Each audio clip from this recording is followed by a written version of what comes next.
So a few additions and enhancements to the UI. The first one you might notice is the common Autodesk view cube. Very handy if you just want to use the mouse. Some nice things inside here are things like the snap to closest view. So as I move around, it's going to pop. There we go. Now show me the front view, but I can obviously override that. Play around with the opacity as well if I want. Another one is you'll probably notice we can now see outside the camera's film gate. Inside the scene colors here, I can play around with how much opacity I want to expose. Another tweak inside the camera viewport is the isolation of the selection. So if I go in here and do isolate selection, here it's just showing me my particles. If I want to, say, add the gun, I can now add and remove elements for my isolation. This is an ice Lagoa simulation.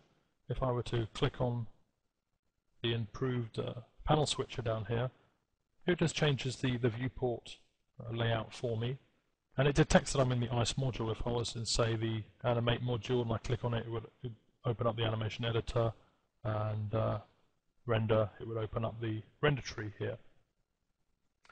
The panel switcher is just a quick way of accessing the optional panels and be able to toggle those elements on and off. Inside the MCP, we've changed the matte, the material panel, now to a PPG, and this is very useful for ice simulations because some of the PPGs can get quite big, and it's nice to be able to have it embedded and not covering the viewport. The layouts have also been cleaned up a bit, so the dual layouts have been combined into one. And one of the other things is the preset manager is now embedded in the default layout. There have been improvements to the main shelf.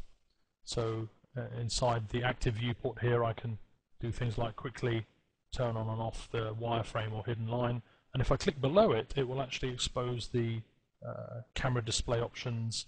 This one will show the visibility options, so I can show and hide things like the grid. Bit of a secret here, being able to see how we actually tear off some individual menus here. That's just something which is not documented, and are just exposed through this shelf, just for a bit of fun there. A few simple but effective tweaks to the UI and navigation here.